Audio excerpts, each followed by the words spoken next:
Welcome back to my YouTube channel. ಇದು ಅದಿಪೂಜೆ ಆದ ಸೆಕೆಂಡ್ ಡೇ ವ್ಲಾಗು. ಇವತ್ತು ಕೂಡ ಇಟಾಚಿ ಬಂದಿದೆ, ಸಂಪು ಆಳ ತೆಗಿಬೇಕಾಗಿರೋದ್ರಿಂದ ಸೊ ಆ ಕೆಲಸ ನಡೀತಾ ಇದೆ. ಪ್ರಿಯಾಂಶ್ ಅವರು ನಾನೇ ತಿಂಡಿ ತಿಂತೀನಿ ಅಂತ ಹೇಳಿ ಪ್ಲೇಟ್ಗೆ ಹಾಕೊಂಡು ಕೂತ್ಕೊಂಡ್ರು, ಬಟ್ ಆ ಥರ ಏನೂ ಆಗಲಿಲ್ಲ.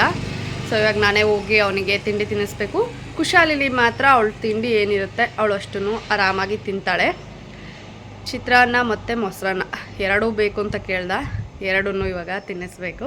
ಬನ್ನಿ ಇವತ್ತಿನ ವ್ಲಾಗ್ನ ಸ್ಟಾರ್ಟ್ ಮಾಡೋಣ. ಪ್ರಿಯಾಂಶ್ಗೆ ತಿಂಡಿ ತಿನ್ನಿಸೋದು, ಊಟ ಮಾಡಿಸೋ ಕೆಲಸ ಇದೆ ನೋಡಿ. ಯಪ್ಪ, ಆ ಟೈಮ್ನಲ್ಲಿ ಇಡೀ ದಿನದ ಮನೆ ಕೆಲಸ ಎಲ್ಲದೂ ಕೂಡ ಕಂಪ್ಲೀಟ್ ಮಾಡ್ಕೊಂಬಿಡ್ಬೋದು. ಅಷ್ಟು ಟೈಮ್ ತೊಗೊಳ್ತಾನೆ ಊಟ ತಿಂಡಿ ಮಾಡೋದಕ್ಕೆ. ಅದು ಕೂಡ ಈ ಥರ ನೀರಲ್ಲಿ ಏನಾದರೂ ಆಟ ಆಡಿಸ್ಕೊಂಡು, ಆಚೆ ಸೈಕಲ್ ಮೇಲೆ ಕೂರಿಸ್ಕೊಂಡು ಓಡಾಡಿಸ್ಕೊಂಡು, ಇಲ್ಲ ಟ್ರ್ಯಾಕ್ಟರ್ ಹತ್ರ ಹೋಗಿ ಈ ಥರ ತಿಂಡಿ ಊಟನ ಮಾಡಿಸಿದ್ರೆ ಸ್ವಲ್ಪ ತಿಂತಾನೆ. ಅಂದರೆ 3 days ಆಗಲಿ ಊಟ ಕೊಡಿ ಅಂತ ಕೂಡ ಕೇಳೋದಿಲ್ಲ ಅವನು. ನಾವು ವೆಯ್ಟ್ ಗೇನ್ ಆಗೋದಕ್ಕೆ ಮೇಯ್ನ್ ರೀಸನ್ ನೋಡಿ, ಇವನು ಇಷ್ಟು ಬಿಟ್ಟಿದ್ದಾನೆ ನೋಡಿ ತಟ್ಟೆನಲ್ಲಿ. ಸುಮ್ಮನೆ ಇದು ವೇಸ್ಟ್ ಆಗುತ್ತಲ್ಲ ಮೊಸರೆಲ್ಲ ಹಾಕಿದೆ ಅಂತ ಹೇಳ್ಬಿಟ್ಟು ನಾವೇನೇ ತಿಂತೀವಿ. ಸೊ ನಮ್ಮ ತಿಂಡಿ ಜೊತೆಗೆ ಇವ್ರ ತಿಂಡಿ ಎಲ್ಲದೂ ಸೇರಿಕೊಂಡು ಸ್ವಲ್ಪ ಜಾಸ್ತಿ ತಿನ್ನೋದ್ರಿಂದ ವೆಯ್ಟ್ ಗೇನ್ ಜಾಸ್ತಿ ಆಗ್ತಾ ಇರ್ತೀವಿ. ಮನೆ ನೆಲ ಒರೆಸಿ ಕ್ಲೀನ್ ಮಾಡಿಕೊಂಡು ಆಚೆ ಬಂದೆ. ಆಲ್ರೆಡಿ ಇಟಾಚಿ ಅದು ಕೆಲಸ ಎಲ್ಲ ಮುಗಿಸ್ಕೊಂಡು ಅವರು ಟ್ರ್ಯಾಕ್ಟರ್ ಮೇಲೆ ಇಟಾಚಿನ ತೊಗೊಂಡು ಹೋಗ್ತಾಯಿದ್ರು. ಅವರು ಕೂಡ ತಿಂಡಿನ ತಿಂದಿದ್ರು. ಎಲ್ಲರದು ತಿಂಡಿ ಆಗಿತ್ತು. ಇಲ್ಲಿ ನಮ್ಮ ಮಾವನವ್ರು ತಿಂಡಿ ತಿಂತಾ ಇದ್ದಾರೆ. ಕುಶಾಲಿನಿ ಆ್ಯಂಡ್ ಪ್ರಿಯಾಂಶ್ ಇಬ್ಬರು ಕೂಡ ಆಟ ಆಡ್ತಿದ್ದಾರೆ ನೋಡಿ. ಯಾವಾಗಲೂ ಆಚೆನಲ್ಲಿ ಆಟ ಆಡ್ತಾರೆ ನೋಡಿ. ಮನೆ ಎದುರುಗಡೆನೇ ರೋಡು, ಸ್ವಲ್ಪ ಕೂಡ ದೂರ ಇಲ್ಲ, ಅಟ್ಯಾಚ್ ಆಗಿದೆ. ತುಂಬ ಭಯ ಆಗುತ್ತೆ. ಯಾರಾದರೂ ಒಬ್ಬರು ಕುತ್ಕೊಂಡು ನೋಡ್ಕೊಳ್ತಾನೆ ಇರಬೇಕು. ಕುಶಾಲಿನಿ ಅಂತೂ ಇವಾಗ ಜೋರಾಗಿ ಓಡಾಡ್ತಿರೋದ್ರಿಂದ ರೋಡ್ ಕಡೆಗೆ ಹೋಗೋದಕ್ಕೆ ಇಷ್ಟಪಡ್ತಾಳೆ. ಮತ್ತು ಅವಳಿಗೆ ನೀರಲ್ಲಿ ಆಟ ಆಡೋದು ಪ್ರಿಯಾಂಶ್ಗಿಂತನೂ ಜಾಸ್ತಿ ಇಷ್ಟ. ನೆಲೆ ಹತ್ರ ಹೋಗೋದು ಜಾಸ್ತಿ ಮಾಡ್ಕೊತಾಳೆ. ಅದಕ್ಕೆ ಆಚೆ ಕರ್ಕೊಂಬಂದ್ರಂತೂ ಹಿಡ್ದು ಸಾಕಾಗಿ ಹೋಗುತ್ತೆ. ನಮ್ಮ ಮನೆಯಲ್ಲಿ ಮಕ್ಕಳನ್ನ ಆಚೆ ಬಿಟ್ಟರೆ ಒಂಥರ ನೋಡ್ಕೊಳ್ಳೋದಾದರೆ, ಮನೆ ಒಳಗಡೆ ಬಿಟ್ಟರು ಕೂಡ ಅಷ್ಟೇ. ಕೆಲವೊಂದಷ್ಟು ಟ್ರ್ಯಾಕ್ಟರ್ದು ಸ್ಪ್ಯಾನರ್ಸ್ ಐಟಮ್ಗಳಾಗಿರ್ಬೋದು ಎಲ್ಲದನ್ನು ಕೂಡ ಕೆಳಗಡೆನೇ ಇಟ್ಕೊಂಡಿದ್ದೀವಿ. ತುಂಬ ಏನು ಸ್ಪೇಸ್ ಇಲ್ಲ ಮನೆ ಒಳಗಡೆ ನಮಗೆ. ಸೊ ಅದಕ್ಕೋಸ್ಕರ ಇಲ್ಲಿ ನೋಡಿ, ಇಲ್ಲಿ ಡೀಸೆಲ್ ಕ್ಯಾನ್ ತಂದಿಟ್ಟಿದ್ರು, ತೊಗೊಂಬರ್ಬೇಕು ಡೀಸೆಲ್ ಅಂತ ಹೇಳಿ. ಡೋರ್ ಹಾಕಿದ್ರೂ ಅಷ್ಟೇ ಇನ್ನೂ ಜಾಸ್ತಿಯಾಗಿಯೇ ತೀಟೆ ಮಾಡ್ತಾ ಇರ್ತಾಳೆ. ಅದನ್ನೆಲ್ಲ ಎಳೆಯುವಂಥದ್ದು, UPS ಆಗಿರ್ಬೋದು, UPS ಯಾವಾಗಲೂ ಆನ್ ಮಾಡೋದು ಆಫ್ ಮಾಡೋದು, ವಾಷಿಂಗ್ ಮಿಷಿನ್ ಡೋರ್ ತೆಗಿಯೋದು, ಪ್ರತಿಯೊಂದು ಮಾಡ್ತಾ ಇರ್ತಾಳೆ. ಮತ್ತು ಎನಿ ಟೈಮ್ ಹೋಗಿ ಬತ್ಲಿ ಮನೆ ಡೋರ್ ಹತ್ರ ನಿಂತ್ಕೊತಾಳೆ. ನೀರಿಗೆ ಬಿಡಿ ಅಷ್ಟೇ ಅವಳು. ಎನಿ ಟೈಮ್ ನೀರಲ್ಲಿ ಒಂದು ಟಬ್ಬಲ್ಲಿ ನೀರು ತುಂಬ ಹಾಕ್ಬಿಟ್ಟು ಅವಳನ್ನ ಕೂರಿಸಿದ್ರೆ ಬೆಳಗಿನ ಸಾಯಂಕಾಲದವರೆಗೂ ಅಲ್ಲೇ ಇರ್ತಾಳೆ ಅವಳು. ಇವಾಗ ನೋಡಿ, ಇನ್ನೊಂದು ಟಬ್ ತೊಗೊಂಡು ಬಂದು ಅಲ್ಲಿ ಪ್ಲಾಸ್ಟಿಕ್ಕಿಂದ ಇಟ್ಟಿದ್ರು.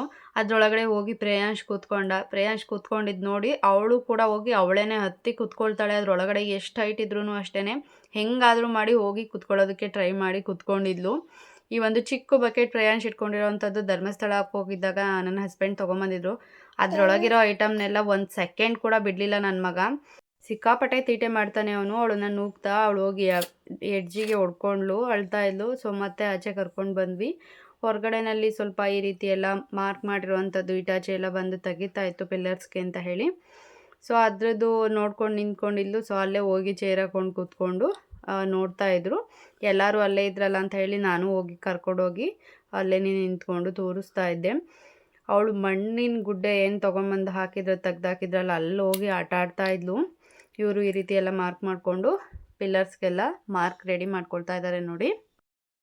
ಖುಷಿ ಮತ್ತು ಪ್ರಿಯಾಂಶ್ನ ಇದೆಲ್ಲ ಕಂಪ್ಲೀಟ್ ಆಗೋವರೆಗೂ ಹಿಡಿಯೋದೇ ಯಾವ ಥರ ಅಂತ ತುಂಬ ಯೋಚನೆ ಆಗ್ಬಿಟ್ಟಿದೆ. ಅಷ್ಟು ತೀಟೆ ಮಾಡ್ತಾ ಇರ್ತಾರೆ ಮಕ್ಕಳಿಬ್ರು. ಮನೆ ಕನ್ಸ್ಟ್ರಕ್ಷನ್ ವರ್ಕು ಸ್ಟಾರ್ಟ್ ಆಗಿದೆ. ಸೊ ಸ್ವಲ್ಪ ಟೈಮ್ ಮಕ್ಕಳಿಗೆ ಕಡಿಮೆನೇ ಸಿಗ್ತಾ ಇದೆ ಅಂತ ಹೇಳ್ಬೋದು. ಇಲ್ಲಿ ಖುಷಿನ ಕರ್ಕೊಂಡು ಬಂದು ಕೂರಿಸಿದ್ದೆ ಅವ್ರ ತಾತನ ಹತ್ರ. ಪ್ರಿಯಾಂಶ್ ಬಂದು ಅವಳನ್ನ ನೂಕಿ ಅವನು ಕೂತ್ಕೊಂಡಿದ್ದಾನೆ. ಅವಳು ಎಮ್ಮೆ ಕರು ನೋಡಿಕೊಂಡು ಆಟ ಆಡಿಕೊಂಡು ಅವಳೇ ಇದ್ಲು.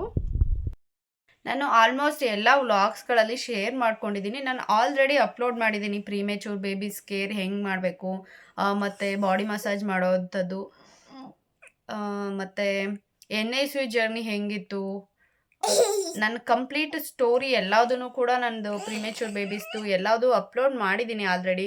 ಲಿಂಕ್ ಕೂಡ ಇನ್ಸ್ಟಾಗ್ರಾಮಲ್ಲಿ ಎಲ್ಲ ಹಾಕ್ತಾನೆ ಇರ್ತೀನಿ. ಆದರೂ ಕೂಡ ಪದೇ ನೀವು ಅದನ್ನು ಒಂದು ಸಲ ಕೂಡ ಚೆಕ್ ಮಾಡೋಷ್ಟು ಪೇಷನ್ಸ್ ಇಲ್ಲ ಅಂದರೆ ನಿಮ್ಮ ಮಗುನ ಯಾವ ಥರ ನೋಡ್ಕೊಳ್ತೀರಾ ಹೇಳಿ. ಒಂದು ಅರ್ಧ ಗಂಟೆ ಅಥವಾ 1/4 ಗಂಟೆ ಟೈಮ್ ಕೊಟ್ಟು ಅದನ್ನು ಚೆಕ್ ಮಾಡಿ. ನಿಮಗೆ ಸಿಗುತ್ತೆ ಲಿಂಕ್ ಎಲ್ಲ. ನಾನು ಪ್ರತಿದಿನ ಲಿಂಕ್ನ ಶೇರ್ ಮಾಡ್ಕೊಳ್ಳೋದಕ್ಕೂ ಆಗೋದಿಲ್ಲ. ಪ್ರತಿಯೊಬ್ಬರಿಗೋಸ್ಕರ ಪ್ರತಿ ಸಲನೂ ಹೊಸದಾಗಿ ವಿಡಿಯೋನ ಮಾಡೋದಕ್ಕಾಗಲ್ಲ. ನಾನು ಯೂಟ್ಯೂಬ್ ಚಾನಲ್ದು ಲಿಂಕ್ ಕೊಟ್ಟಿರ್ತೀನಿ, ಇನ್ಸ್ಟಾಗ್ರಾಮಲ್ಲಿ ಕೂಡ ಬಯೋನಲ್ಲಿದೆ, ಅಲ್ಲಿ ಹೋಗಿ ಚೆಕ್ ಮಾಡಿ. ಮತ್ತು ವಿದ್ಯಾರಾಜ್ ವ್ಲಾಗ್ಸ್ ಇನ್ ಕನ್ನಡ ಅಂತ ಹೇಳಿ ನಾನು ಆಲ್ಮೋಸ್ಟ್ ಅಲ್ಲಿ ಎಲ್ಲ ಕಡೆ ಫೇಸ್ಬುಕ್ಕಲ್ಲಿ ಎಲ್ಲ ಕಡೆ ಹಾಕ್ತಾ ಇರ್ತೀನಿ. ಪ್ರತಿಯೊಬ್ಬರೂ ಪರ್ಸ್ನಲಾಗಿ ಮೆಸೇಜ್ ಬೇರೆ ಮಾಡಿ ಕೇಳ್ತಾ ಇರ್ತೀರ ಪ್ರತಿಯೊಂದ್ರ ಬಗ್ಗೆನೂ. ಯಾವ ಥರ ಬ್ರೀಸ್ಟ್ ಫೀಡ್ ಮಾಡೋದು, ಪ್ರಾಕ್ಟೀಸ್ ಮಾಡೋದು ಅಂತ ಹೇಳಿ ತುಂಬ ಜನ ರಿಕ್ವೆಸ್ಟ್ ಮಾಡ್ಕೊಂಡಿದ್ರು ಅಂತ ಹೇಳಿ ಅದನ್ನು ಕೂಡ ವಿಡಿಯೋ ಮಾಡಿದೆ. ಬಟ್ ಅದನ್ನು ಹೋಗಿ ಚೆಕ್ ಮಾಡೋವಷ್ಟು ಯಾರಿಗೂ ಪೇಷನ್ಸೇ ಇಲ್ಲ. ದಯವಿಟ್ಟು ವೀಡಿಯೋಸ್ಗಳನ್ನ ಚೆಕ್ ಮಾಡಿ. ಅದಾದಮೇಲೆ ಯಾವುದಾದ್ರೂ ವಿಡಿಯೋ ಇಲ್ಲ ಅಂತಂದರೆ ಬಂದು ಕಮೆಂಟ್ ಮಾಡಿ ಅಥವಾ ಮೆಸೇಜ್ ಮಾಡಿ, ನಾನು ಅದಕ್ಕೆ ರಿಪ್ಲೈ ಮಾಡ್ತೀನಿ, ಯಾವುದಾದ್ರೂ ವಿಷಯನ ಶೇರ್ ಮಾಡ್ಕೊಳ್ದೇ ಇರೋವಂಥದ್ದಕ್ಕೆ. ಸೊ ಪ್ರಿಯಾಂಶ್ ನೋಡಿ ಈ ಥರ ತೀಟೆ ಮಾಡ್ತಾನೆ ಇರ್ತಾನೆ. ಸ್ವಲ್ಪ ವೀಡಿಯೋಸ್ ಮಾಡೋದಕ್ಕೂ ಬಿಡೋದಿಲ್ಲ, ಮತ್ತು ವಾಯ್ಸ್ ಓವರ್ ಕೊಡೋದು, ಎಡಿಟ್ ಮಾಡೋದು ಯಾವುದಕ್ಕೂ ಬಿಡಲ್ಲ. ಅಷ್ಟು ತೀಟೆ ಮಗು ಇದು. ಖುಷಿ ಅಷ್ಟೊಂದು ಗಲಾಟೆ ಮಾಡೋದಿಲ್ಲ. ಈ ವ್ಲಾಗ್ನ ಇಲ್ಲಿಗೆ ಎಂಡ್ ಮಾಡ್ತಾ ಇದ್ದೀನಿ. Thanks for watching. ಇದೇ ರೀತಿಯಾಗಿ ಸಪೋರ್ಟ್ ಮಾಡ್ತಾಯಿರಿ.